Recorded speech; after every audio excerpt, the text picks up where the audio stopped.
Okay,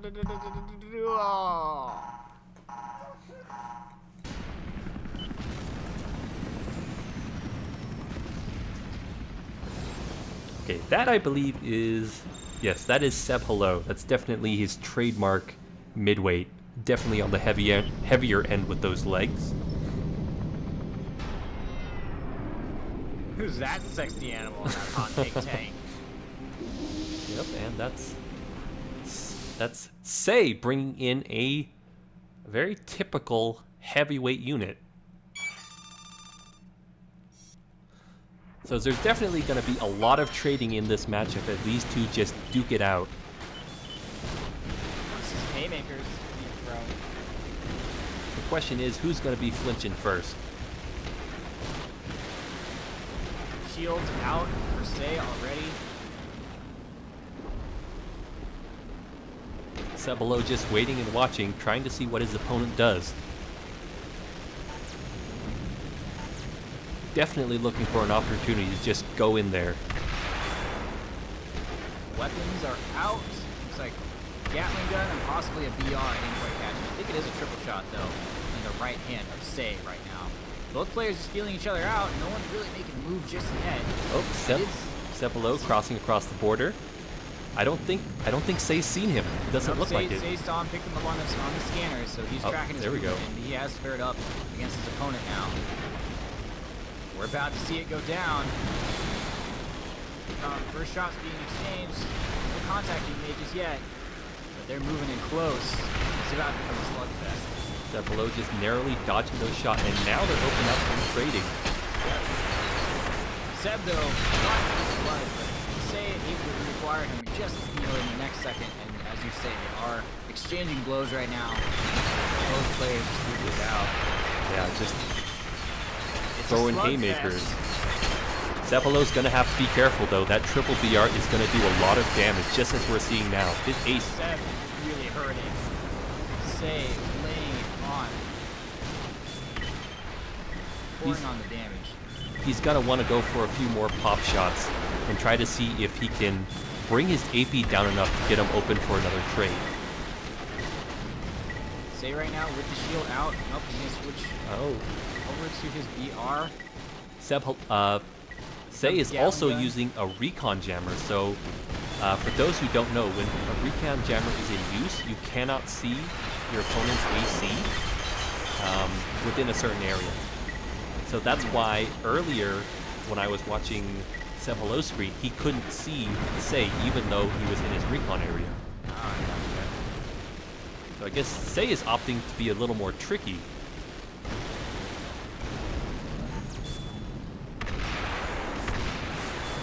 Trying to just manual aim that Gatling gun fire from across the water. Seb Hello's definitely going to have to think hard about what he needs to do. Right now, his opponent has AP lead, and they also have a recon jam, which is going to make it very hard for him to keep his sights. Seigh just peppering the side of that building. Maybe hoping he's got some FMJ on, penetration damage. Wait, this isn't Call of Duty.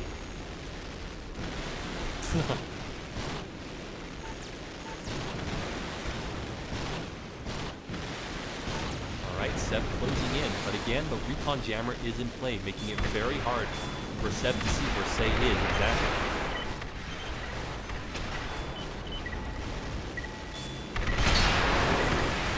Hello, able to dodge that first volley out of the triple BR. Sneaking some damage, but he is going to start taking some hits right now, but not before dealing out the damage zone on Seigh. So trying to push in yet again. Damage pouring in from both players.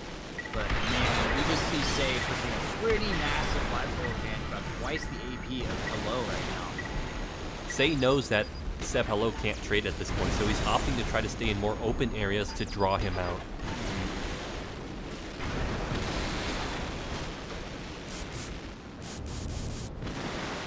Right now, things are not looking that great for Seigh. He's starting to run a little bit low on ammo, and he's running low on recon. He needs to rethink his game plan if he wants to see this round out. Jammer is out again from the Seigh side. Getting real friendly with that building. On the left side of him is Hello. He got his left flank. I really thought Seigh would have seen it, but he clearly didn't. It wasn't until the fire started coming in, but wasn't able to really capitalize on it. Not he did 1,000 points of damage, but not even sure if Hello was able to deal that much, honestly. He wasn't, unfortunately. His weapons, they're not able to do that much damage without being very close. And while he did catch him off guard, it wasn't really a clean hit. Seigh was dropping the recon jammer right there, but Hello knew he was at the top of that building and able to work him down. So able to sneak ahead. Look at, I mean, just Seigh just tanking so much damage from Hello's side. Hello really hurting right now. Sev actually missed a wall jump, or sorry, a glide boost on top of the building, which is why he ended up in the water. And being there, he probably just decided, you know what, should probably try to trade and see what happens. Although it's definitely not working in his favor. No, it's not. I mean, he did get about 3,000 points of damage downrange, but he was still shield out of Seigh, really blocking that shotgun. And he's also out of battle rifle rounds, and with only one recon left, he's gonna have to think hard about what he needs to do next in order to take Seigh out. That being said, Seigh has 4 shots left in his battle rifle. Or no, 18. That's the recon. But even still, that's still definitely in Seb's disadvantage though, because even if he runs out of battle rifle, he still has the Gatling gun, which is gonna let him whittle away Seb below. He's got plenty of ammo. He's got about 24 missiles in the shoulders. Now down to 23. So it just sounds like a lot of stuff is pointing in the direction of this being Seigh's game. Now that being said, Seb's not out of the count yet. If he can get one kick, he can turn this to his advantage. Right. He had a moment earlier on in the game when he was actually in a position to do it though, and I didn't see him go for it. And as you saw right there, he tried to do a drop kick right above him. Down below 10k, Seb now really in a tight spot. Time is whittling down as well as his Michael, and there he goes. We're going to see him fall. Seigh's going to take game 1. Great job. Let's get these scores up. All right. And also, I just heard back from the other referees. Kotile Janot has taken it 2-0 over Wonder Story Q. Right on.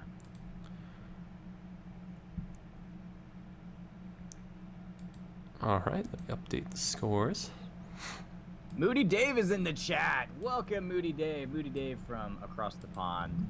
Joining us, our fellow Armored Core fan and Project Limit Release director, or lead, project lead. Hey, David, good to see you. Glad you could make it. And he finally has internets, so he can join us and enjoy the show without lag. Fantastic stuff, man. Combat simulation.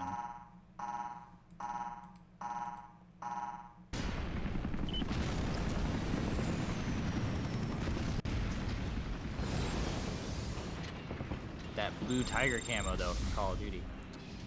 Very pretty.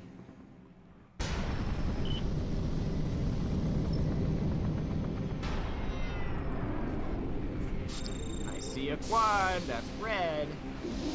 I like the paint job a lot. Sorry, I can't see anything behind that, you know, hot pink tank. It does demand attention. All right, let's see. It looks like he did, in fact, bring a heavyweight. Yep, he did bring a heavyweight.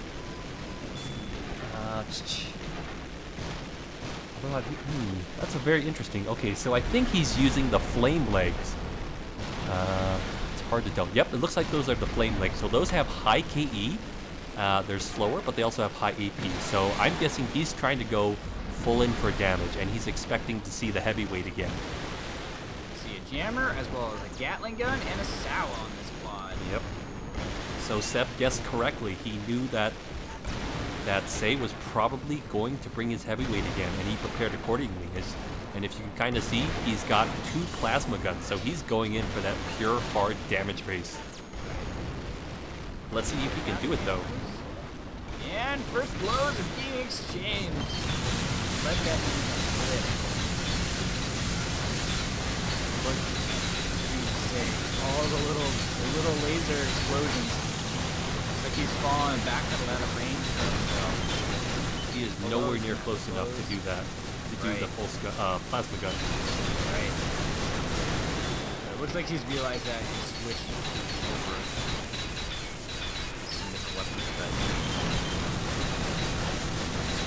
Look at the damage just pouring out of his body.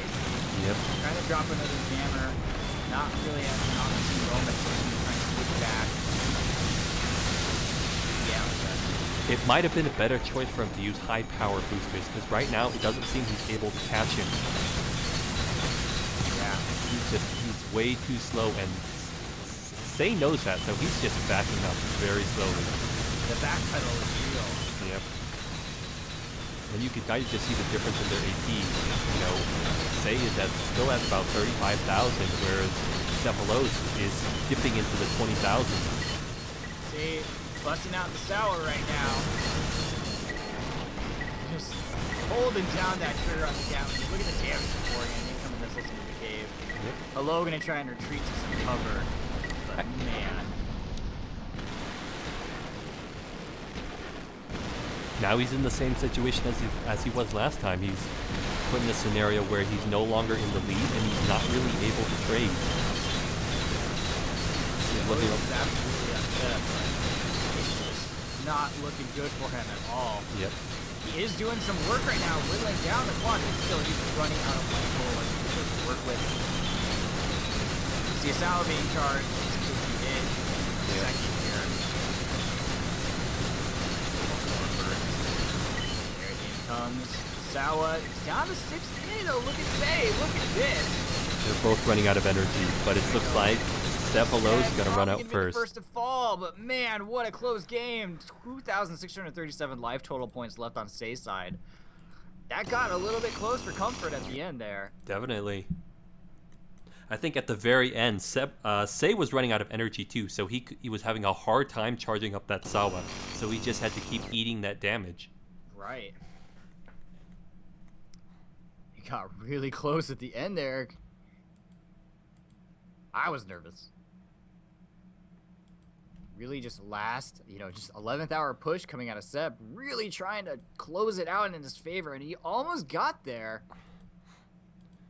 But I think that Seigh poured on too much damage in the beginning. I think probably the critical turning point in that game was when Seb was trying to hit him with those pulse guns, but Seigh was just backpedaling out of range, and I think he just tried to hit him with those pulse guns just a little bit too long, because that game was so close. If you imagine if he had switched over to his other weapons earlier on, that would have been an extra, some amount of damage gone in his favor. So really close stuff. Definitely. All right, so Seigh takes that 2-0. And now we're going to see our next match, which is